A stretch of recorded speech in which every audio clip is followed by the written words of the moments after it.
Olá, sejam bem-vindos ao Diálogos para o Futuro, mais um videocast do BMA em comemoração a 30 anos.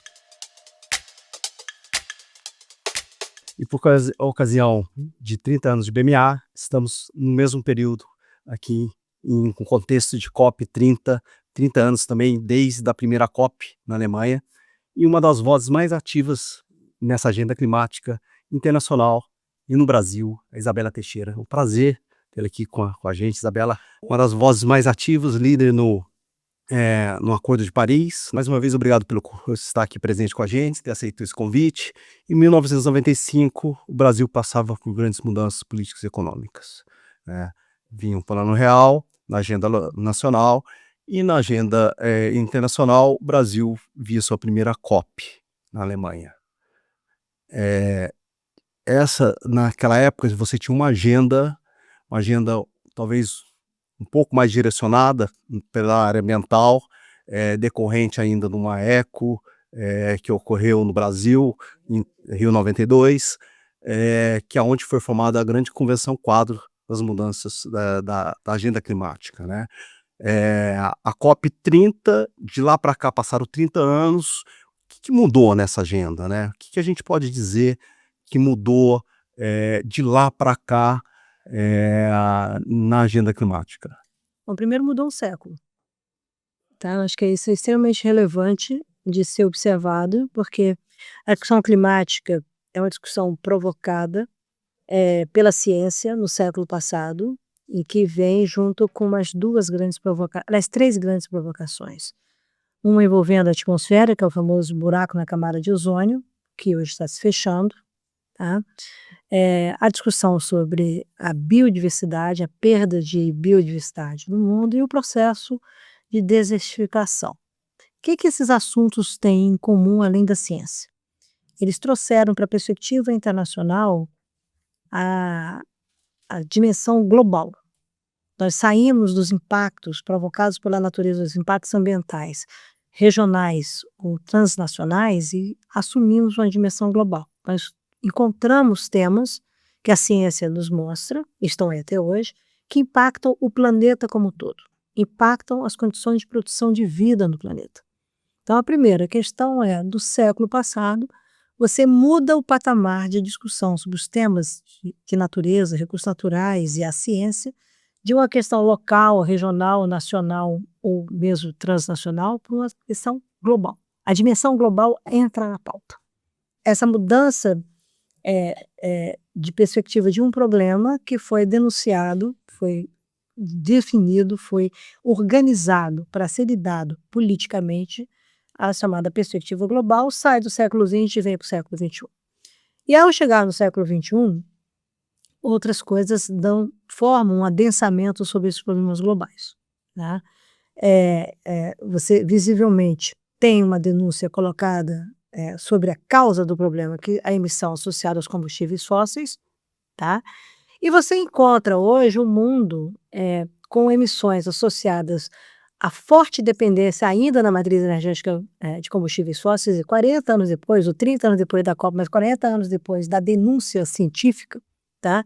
80% da matriz energética do mundo ainda são dependentes de combustíveis fósseis. Então, a segunda perspectiva é que essa dependência de combustíveis fósseis permanece praticamente inalterada na equação global do mundo sobre como promover crescimento econômico, tendo a energia ainda muito resiliente, muito calcada, muito alicerçada nos chamados combustíveis fósseis.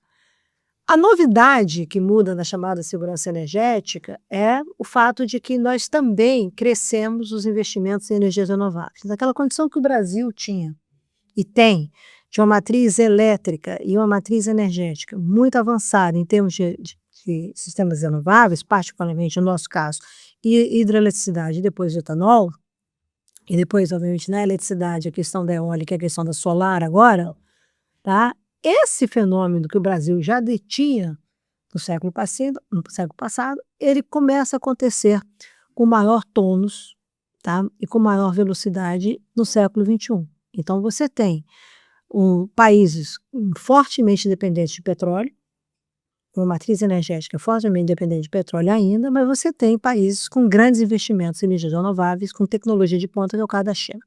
Então, mesmo que a China tenha dependência de combustíveis fósseis, particularmente carvão, e ela faz um esforço enorme nos seus compromissos climáticos para chegar ao patamar de emissão e depois cair e reduzir as suas dependências de combustíveis fósseis na sua economia nacional, a China é a maior investidora em energias renováveis do mundo. Então, quando você compara a trajetória de investimentos, você vê os países alocando investimentos em energias renováveis, e isso é uma mudança do que é comparando ao século passado. Infelizmente, se você comparar com o século passado, o Brasil entra no cenário das questões climáticas pelo desmatamento, particularmente o desmatamento ilegal da Amazônia. E aí, se você olhar o desmatamento da Amazônia, você pega grandes emissões no século passado, grandes resultados, grandes taxas de desmatamento, decisões estratégicas, por exemplo, em 89, que leva à criação do IBAMA, no programa Nossa Natureza, e foi o primeiro programa de combate ao desmatamento da Amazônia, chamava Programa Emergencial da Amazônia Legal, PEAL, tá? Depois é que vem o PPCDAM.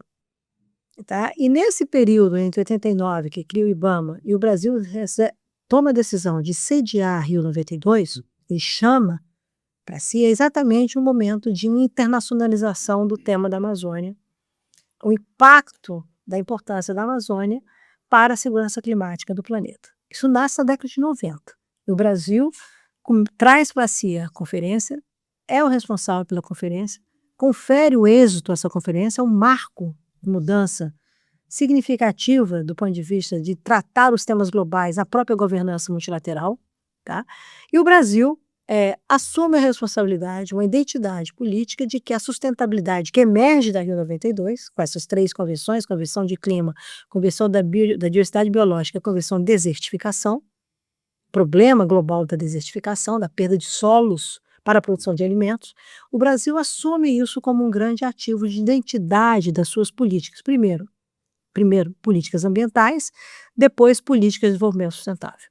É muito interessante você olhar a trajetória, trazendo para a dimensão do Brasil, a trajetória da escolha que o Brasil fez de sediar, esse era o governo, a decisão foi do governo do presidente Sarney, que sofre a grande crítica, 88 é a morte de Chico Mendes, uma explosão internacional sobre a internacionalização da Amazônia, e depois a decisão do país chamar para si e reorientar as suas políticas e fazer o primeiro acordo global com o G7, que é o famoso PP-G7, para lidar com políticas ambientais estruturadas na Amazônia.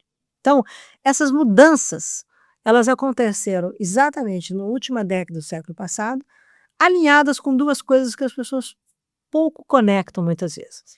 O Brasil vivia a sua nova democracia, era a nova república.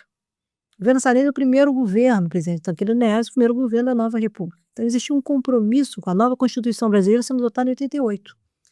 E nessa Constituição tem lá o capítulo de meio ambiente, dizendo que é um bem público e que, portanto, o meio ambiente entra no cenário colocado pelo direito constitucional, pela Carta Magna Brasileira, como um bem público e direito e dever de todo cidadão.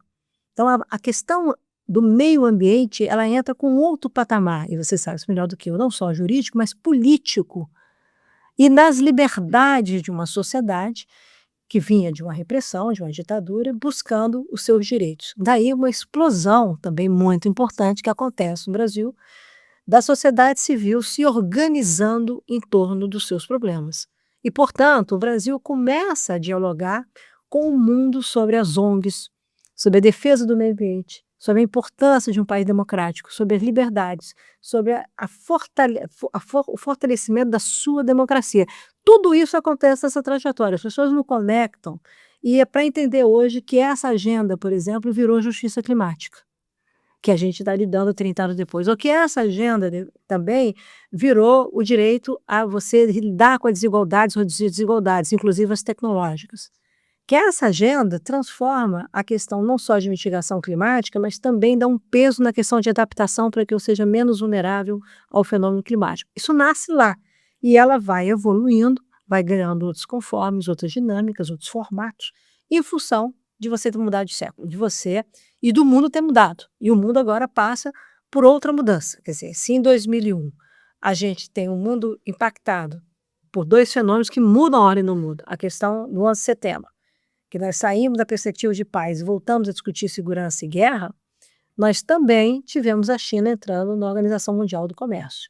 E ali muda a história de poder do mundo. Então, 30 anos depois das COPs, nós temos o que eu chamo do jargão de climate politics. Desculpe falar em inglês, porque política tem 2 sentidos no Brasil, e se separa de climate policy.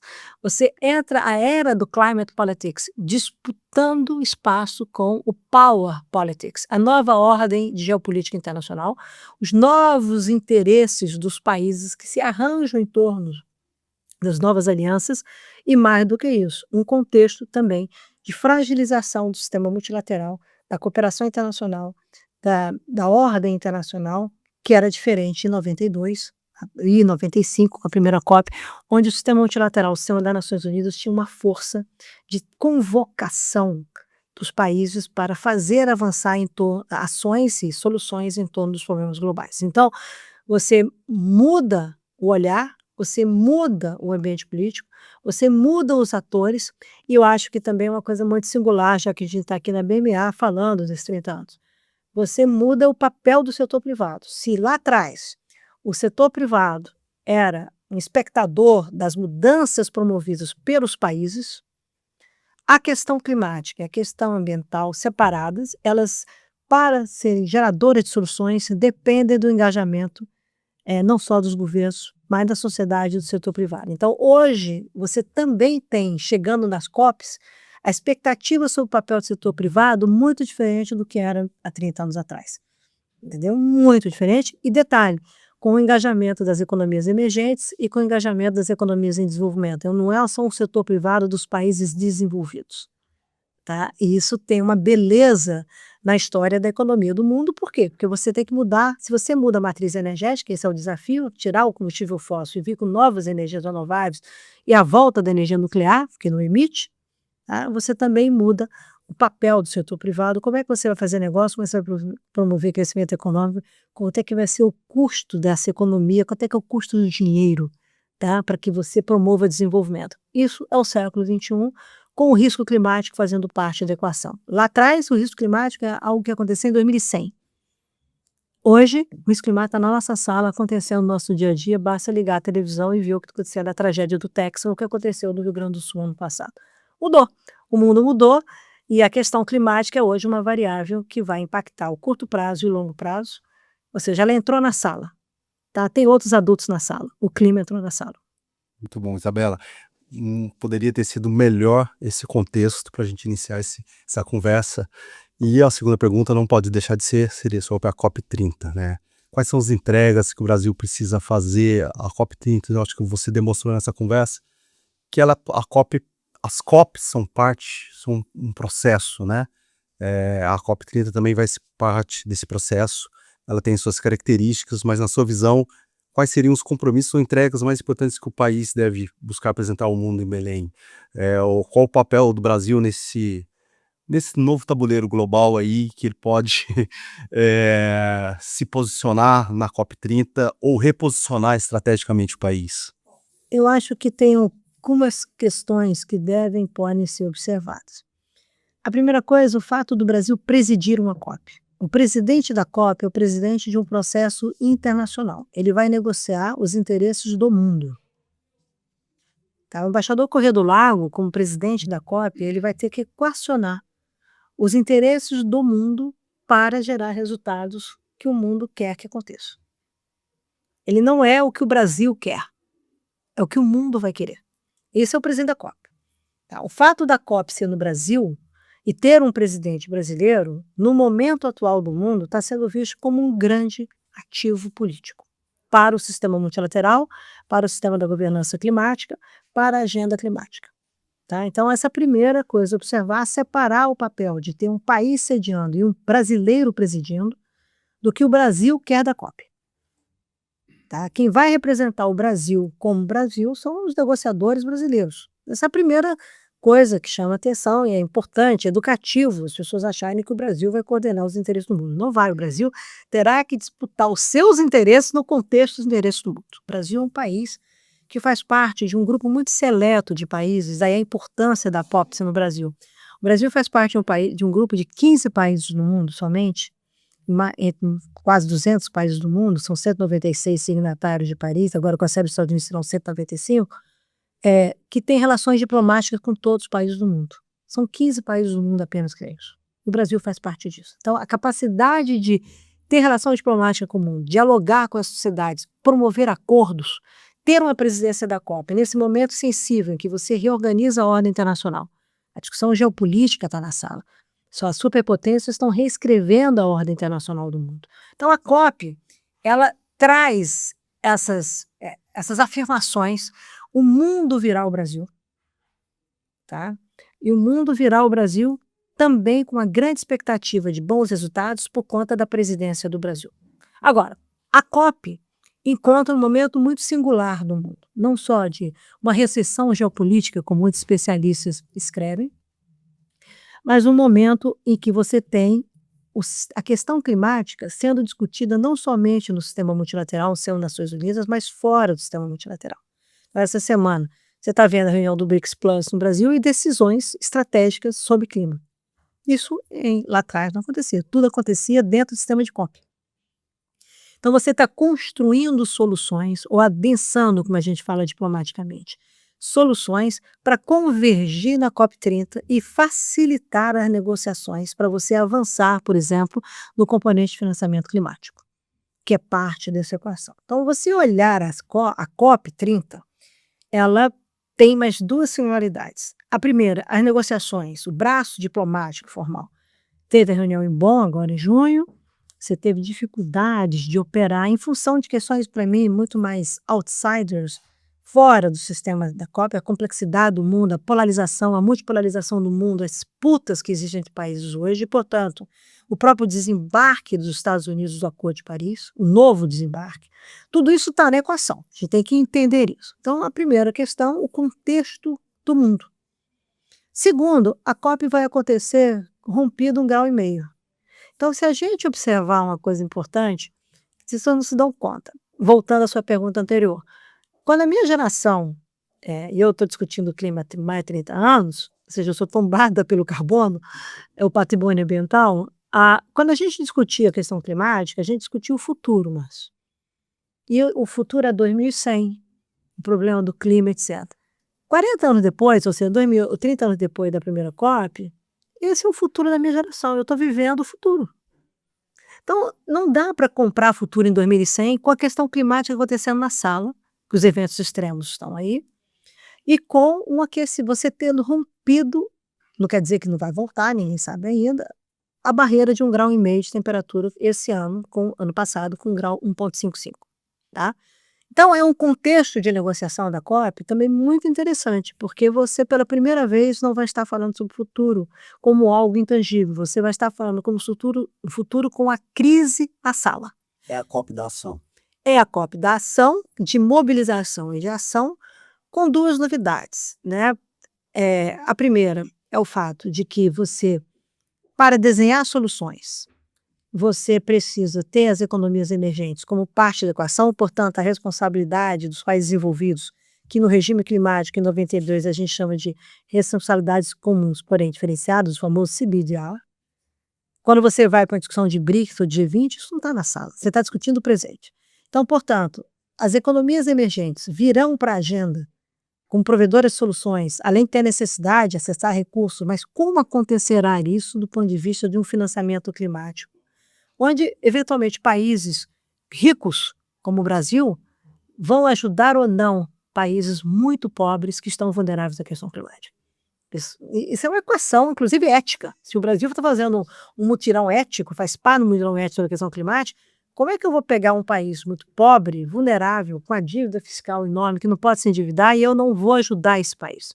Essas questões estarão na sala, não é parte de agenda de negociação, é parte de ação. Eu quero investir nesse país. E a outra coisa que é muito interessante, ao mudar para a equação de soluções, aqui a agenda de ação que vem de Glasgow, você traz duas variáveis novas. Primeiro, o setor privado vai estar na sala, porque você não faz ações, implementação de soluções somente com o setor público. O setor financeiro vai estar na sala, o setor de seguros vai estar na sala. porque o clima está acontecendo. Qual é a governança climática que vai emergir disso? Uma vez que a governança das Nações Unidas se volta para os países membros, para os governos. Então, como dar-se-á essa jogada de mobilização de atores com corresponsabilidades e compromissos de implementar as suas visões de mitigação e, ao mesmo tempo, se preparar para um processo de adaptação? Então, é uma nova complexidade política sobre a agenda climática, muito diferente do que você reportou ao falar, como nós começamos há 30 anos atrás, que eram os países na sala discutindo, por exemplo, como vão ter o protocolo de Quioto para que os países envolvidos pudessem cumprir o que eles tinham que cumprir na convenção. Isso não vai lá. E a outra variável, essa é nova, essa é muito interessante. Toda a discussão climática orientada para soluções tem dois grandes caminhos: a eletrificação, a economia eletrificada, a mobilidade eletrificada, tudo a mineração eletrificada, tá? E a descarbonização das cadeias produtivas, das cadeias econômicas do mundo. Essas duas vertentes, esses dois caminhos, são fortemente dependentes dos minerais críticos e estratégicos e de recursos naturais. Então, se eu vou movimentar do problema da segurança energética, que está aqui, a transição energética, sair de combustíveis fósseis, eu tenho 80%, então a longa caminhada, tá? Dos países que detêm o poder do problema, e vou para o campo da solução, esse campo da solução traz a natureza como um grande ator, porque ela é provedora de recursos naturais, ela é provedora de minerais estratégicos, ela é provedora de serviços ambientais. Quem detém natureza no mundo? Quem detém esses recursos naturais no mundo? O Brasil é um deles, os países emergentes. Então, essa discussão, se formatada a partir da natureza, a partir de quem detém riquezas, os ativos, você não está falando de energy transition, você vai falar de land transition, você vai falar de resource security. Se você, aí para completar, se você vai encaminhar isso para dentro do clima, é a solução climática, é isso que nós estamos fazendo, você vai ter que ter a natureza como uma grande aliada. Você não pode adicionar impactos, você vai ter que usar muita tecnologia e você precisa do mundo digital, tecnológico, o mundo é digital tecnológico, sendo que há uma outra demanda sobre minerais estratégicos, particularmente os minerais estratégicos, a indústria da defesa. Então você tem duas indústrias poderosas no mundo, a defesa, que está aí, então as guerras, as novas armas são todas baseadas em inteligência artificial e minerais críticos estratégicos, tá? Então a reorganização do armamento do mundo, do hard power do mundo, passa por essa relação com a natureza e vai competir, ou poderá competir, com as demandas de descarbonização das cadeias produtivas. Então é importante que a COP30, no meu entendimento, desenhe como que nós vamos discutir nos próximos anos aqueles que detêm recursos naturais serem provedores de soluções competitivos e reconhecidos, e não um novo colonialismo, um novo extrativismo em torno de que tem poder para mandar no mundo. É uma reequação de mundo. Essa equação, e eu sempre digo, vou terminar com isso, os Estados Unidos podem até sair do Acordo de Paris politicamente, as mudanças climáticas não sairão dos Estados Unidos. Tá? Então, é essa discussão que eu acho que traz esse ano, e com a singularidade, o presidente da COP vai exercer a presidência até 2026. Então, o Brasil vai exercer as COPs, a presença de uma COP, como um processo e não como um evento. Isabela, a gente falou de contexto, acho que você abordou muito bem a COP30, o que ela é dentro desse contexto. Agora eu queria falar de temas. Você já tocou em alguns deles, questão da transição energética, transformação ou adição, para alguns.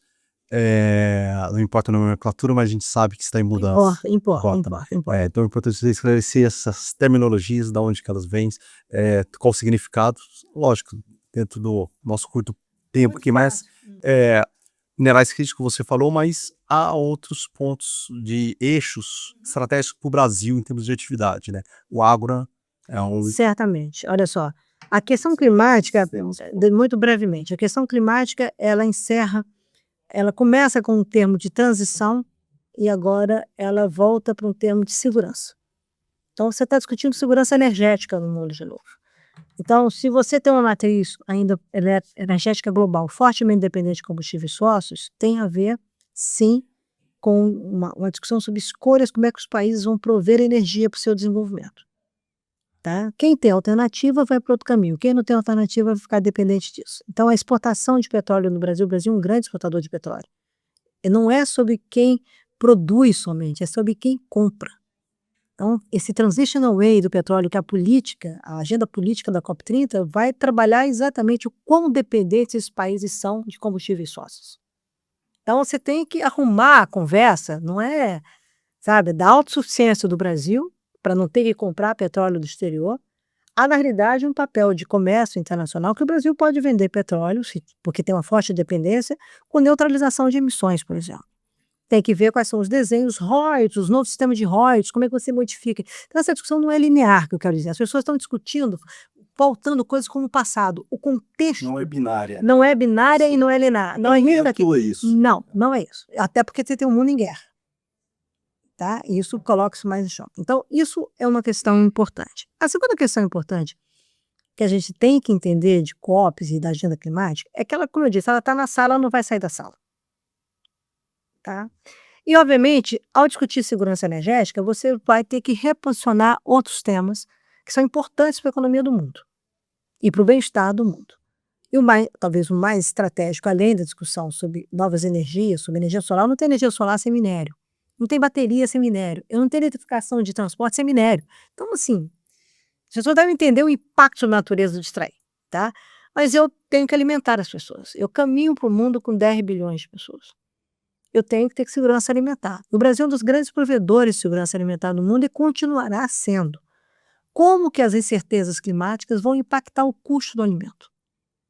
Como que eu tenho que banir o desmatamento e esse custo ser traduzido em preço no mercado consumidor? Como que eu sou fortemente dependente de fertilizantes para assegurar a produtividade com o risco climático acontecendo e, portanto, com mais secas, com mais inundações, incertezas nos territórios de produção de alimentos. Porque a questão climática ela não é homogênea, ela é heterogênea. A seca na África não é a seca que vai ter no Brasil. A importância de proteger a Amazônia para assegurar o regime hídrico do Brasil e a produtividade da agricultura brasileira e a segurança alimentar do mundo.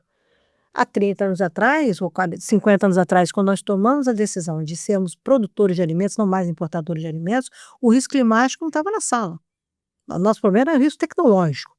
Quando você resolveu as questões tecnológicas de cerrado, de correção de solo, de água, etc., o Brasil e o mundo espera da agricultura brasileira, tropical, esse papel de segurança alimentar. Então, você vai entrar com segurança energética, segurança alimentar. Segurança climática é isso. Segurança energética, segurança alimentar, segurança hídrica, segurança mineral, tá?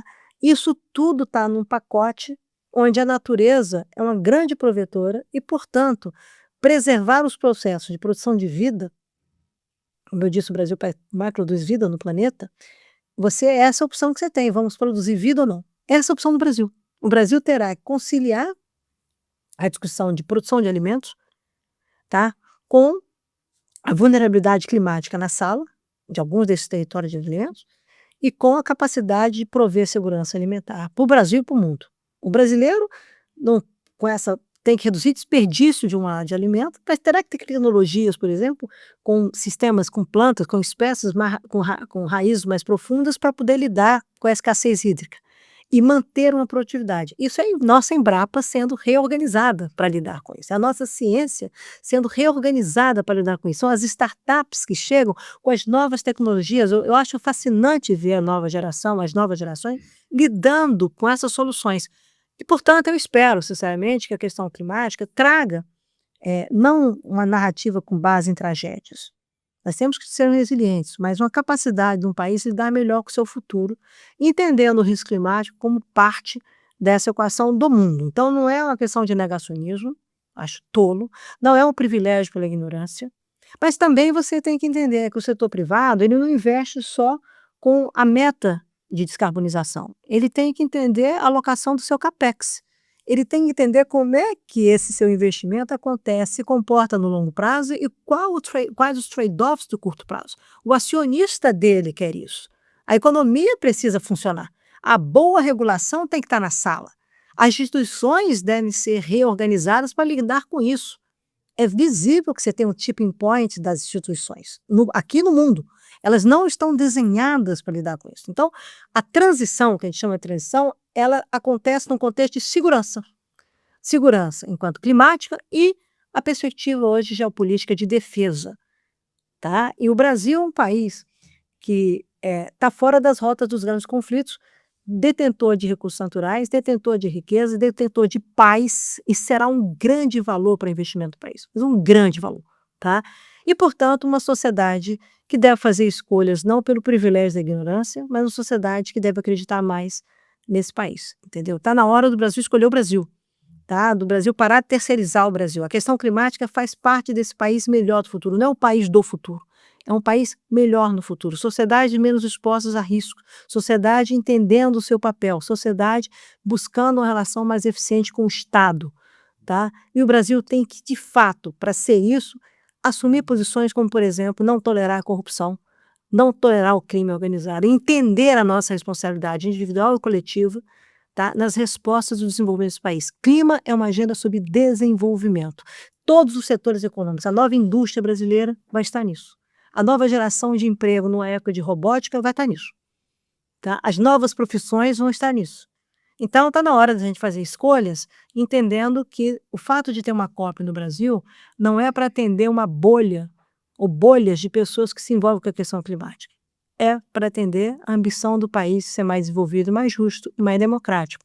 Então, na hora que os brasileiros começarem a entender isso, setores econômicos começarem a entender isso, você que trabalha com regulação, que sabe os interesses do país, você vai chegar e falar assim, olha, isso aqui, qual é a dimensão disso? Não é de tragédia, é de opções de um país que ainda tem opções para cuidar de si. Tem muitos que não têm. Não têm alternativas, são dependentes de outros países. O Brasil deve construir as novas parcerias, as novas estratégias de colaboração e de cooperação, e não de dependência. Estou tentando traduzir aqui o jargão da diplomacia para mostrar o seguinte, olha, isso tudo vai estar acontecendo nesse processo de G20, de BRICS Plus e de Belém. Depois disso, o Brasil tem que olhar para os próximos 5 anos e falar assim, como é que eu me preparo para lidar com o mundo que já mudou. Nessa agenda brasileira de desenvolvimento, acho que cabe soluções baseadas na natureza, como se tem, tanto o mercado tem olhado com isso com um certo grau de atenção, a gente aqui no BMA, a gente vê consultas sobre isso, a gente vê eventos sobre isso, mas me parece que ainda há alguns desafios. Na sua visão, qual seria os principais entraves para a gente desenvolver essa agenda? É uma agenda válida? É uma agenda mais do que válida. Eu acho que o Brasil, eu posso dar 2 exemplos, assim, como é que a gente tem que ver o Brasil. Quando eu fiz a disputa do Código Florestal, o novo Código Florestal, eu fui muito estigmatizada por vários segmentos do ambientalismo. Eu fui acusada, inclusive, de série de coisas, etc, etc. Mas 10 anos depois, os que me acusaram querem cuidar do Código Florestal. Mas o que é relevante nisso são 2 coisas, assim, 3 coisas importantes. Primeiro, foi o segundo maior debate no Congresso Nacional, só perdeu para a Constituinte. Era a democracia discutindo no Brasil, com a sua diversidade. Não quer dizer que eu concordasse com tudo, mas eu tinha que entender que aquilo era a voz do Brasil. O que significa isso, Márcio? Pragmaticamente, a questão climática precisa ser discutida. Tá? Não é uma prerrogativa de ambientalista A, B, não é do ruralista A, B, não é de quem é negacionista. Ela precisa ser discutida. Isso é uma coisa extremamente importante, porque o Brasil é um país vulnerável. O outro lado da história, que também é muito interessante do Código Florestal, é que ao fazer o código e ao fazer o cadastro ambiental rural, nós descobrimos que a propriedade privada tem 220 milhões de hectares de vegetação nativa sob o domínio dos fazendeiros. Então, se você quer falar de conservação da natureza, aquilo que eu sempre falo, você tem que trazer a área pública com a área privada. Não são só os parques nacionais, os parques estaduais. O fazendeiro tem papel nisso. O produtor rural, o produtor de florestas, quem planta, tem papel nisso. Então, as soluções baseadas na natureza é um caminho que os ambientalistas destacam, e eles estão corretíssimos, porque o Brasil tem muitas áreas degradadas. Eu não preciso desmatar para expandir uma fronteira agrícola. Eu posso restaurar, adotar sistemas agroflorestais com métricas e fazer o seguinte, eu produzo e protejo. É um país que tem alternativas, tem terra, tem gente, tem tecnologia para fazer isso. Ele precisa de financiamento, ele precisa orientar as políticas públicas para isso e entender que isso leva tempo.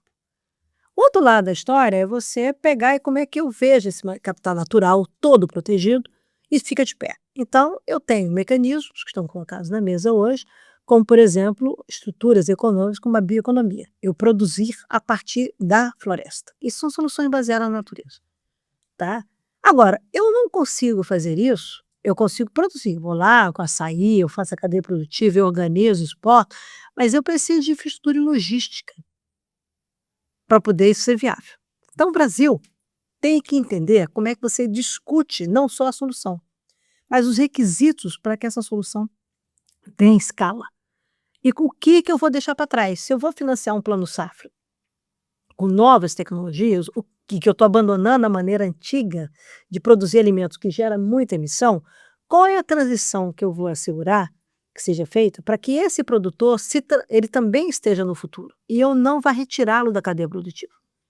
Eu tenho que banir a ilegalidade, eu tenho que banir o crime, mas o informal, que o Brasil tem muito pequeno produtor informal, quais as condições que eu vou gerar para que esse produtor, que é informal, está ali há 40 anos, 50 anos, dono da terra dele, ele seja um produtor formal com baixo carbono? Como é que eu chego nele? Então, essa capacidade de enxergar o Brasil, que você está mostrando, que você está perguntando, a agenda climática precisa estar nas mãos de outras pessoas. Ela precisa ter outros adultos na sala, como a gente fala no jargão. A gente precisa entender como que eu vou pegar as soluções baseadas na natureza, desde uma bioeconomia até a restauração, reflorestamento, reflorestamento econômico, reflorestamento ecológico, e dotar isso de uma lógica econômica, de uma lógica social e de uma lógica tecnológica, para que isso seja competitivo, isso se mantenha no tempo, isso possa ser espalhado em outras situações de degradação, isso possa gerar renda para outros brasileiros, isso possa ser modelos de negócios para que o setor privado possa alocar recursos. Senão, você fica em projeto piloto,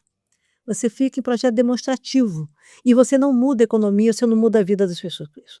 É justo que uma pessoa que hoje não ganha nada, que vive na informalidade, tenha projetos que dê, por exemplo, 2 salários mínimos para essas pessoas. Agora, é justo imaginar que toda essa estrutura, que depois pode virar um pequeno negócio, pode virar um negócio cooperativado, as cooperativas da agricultura brasileira é um negócio espetacular, tá? Isso vire renda para outra geração, um outro patamar de renda? É. Então você tem que entender que as soluções elas te levam para o futuro, elas não estão ali presas, o cara saiu do nada, vai para 2 salários mínimos, esse cara pode ganhar 100 salários mínimos, opa, é uma startup, é o que for, não interessa, você tem que construir as condições para ter escala e reduzir impacto ambiental, impacto social, reduzir a exclusão. Portanto, é uma equação de desenvolvimento. A agenda climática ela tem que propiciar no Brasil um debate sobre visão e um debate sobre rumos de desenvolvimento do país. O Brasil tem que entender isso como uma variável estratégica do seu desenvolvimento e não algo que você é de um grupo, é de um gueto, é de um... Não. E a solução é baseada na natureza, no país que detém os maiores recursos naturais do mundo, a maior biodiversidade do mundo, as maiores reservas hídricas do mundo, e tem paz, e tem 220 milhões de habitantes, vai estabilizar com 240, 250 milhões de habitantes. A Índia tem 1,5 bilhão, a China 1,3. 45% da população do mundo são do outro lado do mundo. E a gente com esse território, o quinto país do mundo em território, por que está jogando fora o que é um ativo desse país? É isso que as pessoas devem entender. Eu tenho que proteger. A proteção ambiental também é uma solução baseada na natureza. A descarbonização também, mas a restauração florestal, o reflorestamento, nós somos a maior indústria de celulose do mundo. E nós éramos numa época que não podia plantar eucalipto porque ia secar, lembra? Esse era o debate no Espírito Santo, acabar a água, não sei o quê. A tecnologia veio, o Brasil produziu soluções e hoje somos campeões de produção de celulose no mundo, com a nova celulose entrando no mercado, com soluções integradas de lavoura, pecuária e floresta, por exemplo, ou de reflorestamento. O que eu tenho que fazer? Eu tenho que permitir bem-estar.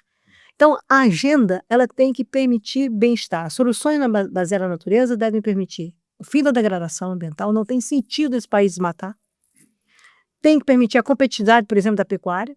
Eu restauro área degradada, restauro pastagens, tá? Não tem sentido um boi por hectare, incrementa a produtividade, restauro florestas, serviços ambientais, tenho segurança hídrica que posso produzir mais alimentos, por exemplo, no café. E ser um exportador disso, do pequeno proprietário ao grande proprietário. Essa diversidade que o país pode escolher nos territórios de produção de alimentos, hoje, ele pode ter diversidade de modelos de negócio. No Nordeste, no Sul, é isso que o Brasil tem que apostar. E tudo isso é solução baseada na natureza. Aí vem a solução socioambiental. Tem, você pega os quilombolas, as populações tradicionais, os povos indígenas, você tem que lidar, respeitar esses brasileiros que são parte da equação de soluções. Maravilha. Já para a gente finalizando, a conversa está muito boa, acho que a gente está tendo uma verdadeira aula, mais do que uma conversa aqui. Tocando, acho que vários assuntos importantes, mas só para a gente pegar um pouquinho, Isabela, acho que a área maior de atuação do BMA, sem dúvida nenhuma, é o mercado privado, né? O mercado financeiro, empresas, cooperativos e tal.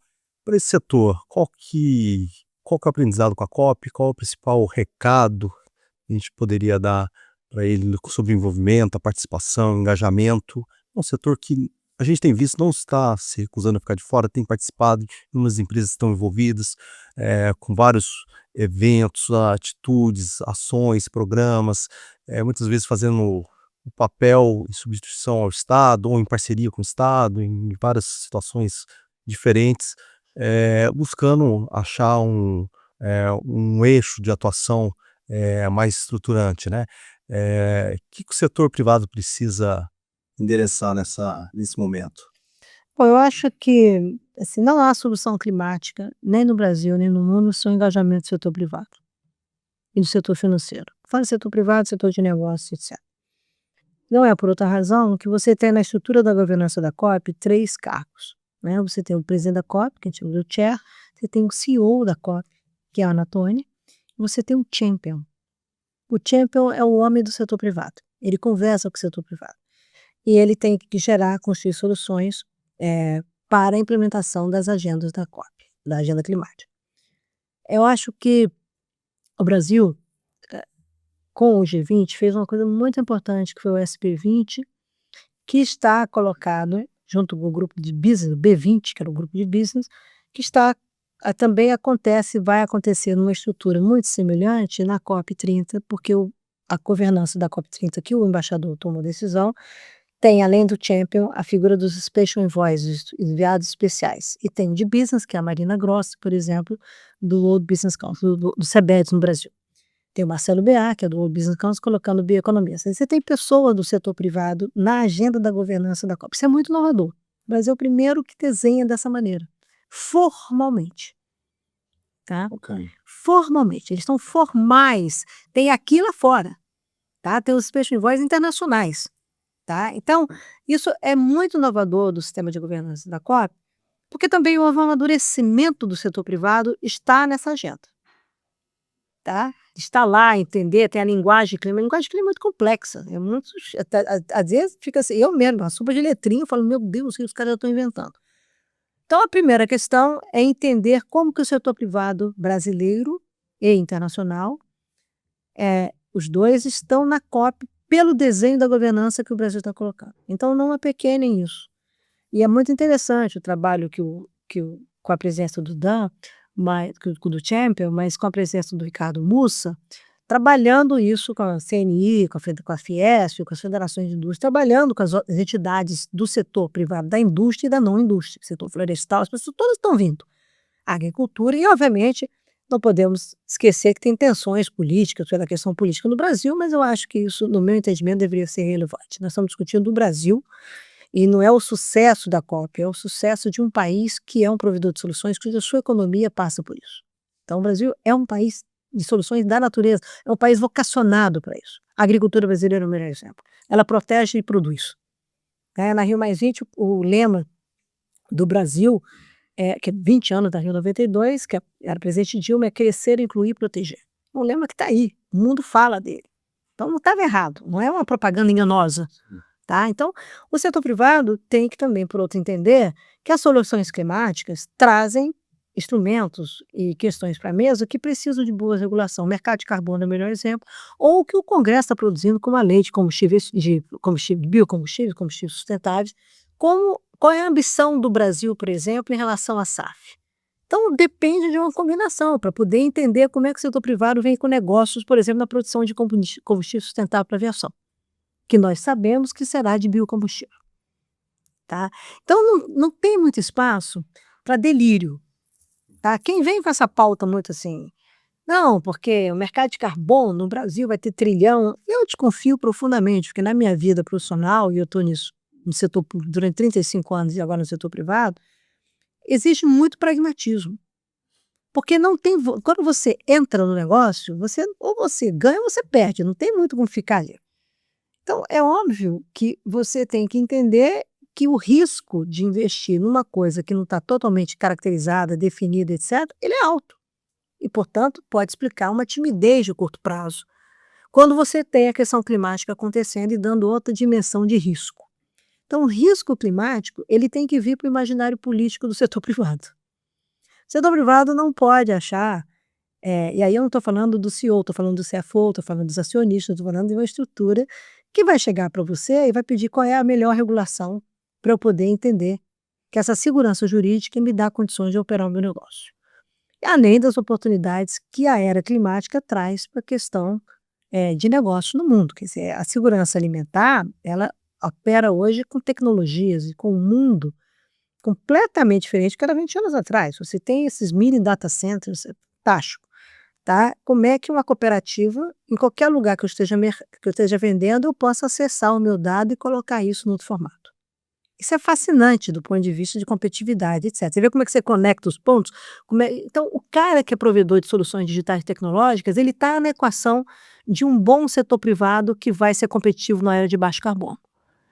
Saber conectar dentro das cadeias produtivas não é só mais produzir o alimento, ou só a produção de alimentos. É como esse alimento entra para a bioenergia, essa produção de alimento está aqui, essa cadeia produtiva vai gerar bioenergia, essa cadeia produtiva vai gerar restauração florestal, essa cadeia produtiva vai gerar combustível para transporte público. Essas estruturas de negócios estão acontecendo, isso depende de cooperação com a China, compartilhamento de tecnologia com a Índia. Como é que é isso? Porque aqueceu a temperatura, aconteceu 2 anos atrás, quando o Bangladesh foi a 55 graus de temperatura, tá? O sol. E você teve no Paquistão, acho que era 48, e na Índia chegou a 45, na temperatura do chão, tá? A primeira reação da Índia foi qual? Fechar a exportação de trigo. Ela parou de vender trigo. Ela foi proteger o mercado dela. O impacto foi imediato na equação global de preço de alimentos. Então, a questão climática ela é inflacionária. As pessoas devem entender isso. Então, se o setor privado não vier para sentar-se à mesa com uma outra identidade política, que não é pagar a conta, porque ser visto como a filantropia corporativa que paga a conta, isso tudo pode ser bom, mas a escala do problema climático não é mais demonstrativo, né, de projeto piloto. É uma escala para formalizar os novos componentes de uma economia global. Não é mais reputacional. E não é só mais reputacional. Então, tem muita gente desembarcando, você vê movimentos claros em função de movimentos geopolíticos, de atitudes geopolíticas, tem outros que estão disfarçando, e tem outros que estão finalmente entendendo isso com muito pragmatismo. Então não é escopo 3, escopo 1, escopo 2, escopo 3 quando tiver isso mais à frente. Eu estava discutindo com o pessoal da Bloomberg em Londres e o pessoal da AI, as novas economias, etc. É muito interessante você perceber que tem empresas que entraram antes com a ambição climática, elas perderam o time. Tá? O time de entrar na discussão climática e, portanto, quebraram. Perderam valor, porque transformaram o seu business em algo que não tinha lastro no mundo real da economia. Tem gente que alocou o CAPEX junto com a meta, entendendo o seu business. Olha, vai levar 10 anos. Está no mercado. Tem gente que entrou atrasado, perdeu o mercado. Então, entender como é que essas coisas aconteceram no mundo, Márcio, não dá para dizer, ter uma postura assim, isso não me interessa, ou isso é um problema de briga de ruralista com ambientalista. Isso é uma simplificação, no caso da agricultura, que o Brasil não precisa estar exposto, entendeu? Eu acho que a gente tem que saber ler melhor o mundo, eu acho que a gente tem que se educar melhor com o que está acontecendo aí, o empresário brasileiro. A gente quer manter a nossa capacidade de vender alimentos? Acho ótimo. Nós temos que ampliar a nossa capacidade de vender alimentos, que a demanda, acho ótimo, mas nós temos que entender quão vulneráveis nós estaremos daqui a 10 anos se eu continuar desmatando a Amazônia, não o agricultor brasileiro, mas permitindo que o crime organizado desmate a Amazônia. Você me perguntar assim, o que você gostaria que o setor privado brasileiro, independentemente das suas bandeiras políticas e ideológicas, se posicionasse, sim, pelo fim do desmatamento ilegal, pelo menos o ilegal. Nós não precisamos desmatar nada, mas se posicionasse, o Estado brasileiro, a sociedade brasileira não é conivente com isso. Então, se o Brasil não cuidar do Brasil, mas ninguém vai cuidar do Brasil. Essa é a mensagem. A COP30 tem que permitir que os brasileiros voltem a cuidar do Brasil. E aí, vamos disputar o mundo mais legitimamente, e não com aqueles nos falando de coisas que nós não somos e a gente indignada achando que é isso aí. E o final é o seguinte, e para celebrar, vamos fazer caipirinha de baixo carbono, o mundo chega aqui, vamos beber caipirinha de baixo carbono para esse é o país que é um país feliz. Não abram mão disso. O país é um país muito feliz. Eu estava na Ucrânia, eu ando pelo mundo inteiro, entendeu? Eu olho assim, os povos todos, a sociedade, e falo, cara, quando o avião desembarca, quando desce o avião em Guarulhos, eu falei, cheguei em casa, eu fico tão feliz. Eu falei assim, cara, isso é um barato ser brasileiro, tá? E nós temos que valorizar isso. O mundo precisa mais de Brasil e o Brasil precisa entender isso. Com a nossa gente. Com a nossa gente bronzeada, que tem seu valor. Isso aí. Podia ter sido melhor esse encerramento. Muitíssimo obrigado. Imagina, a Isabela, alegria pela que vem mais 30 anos. Daqui a 30 anos a gente volta. Agradeço. Muito obrigado. Obrigada.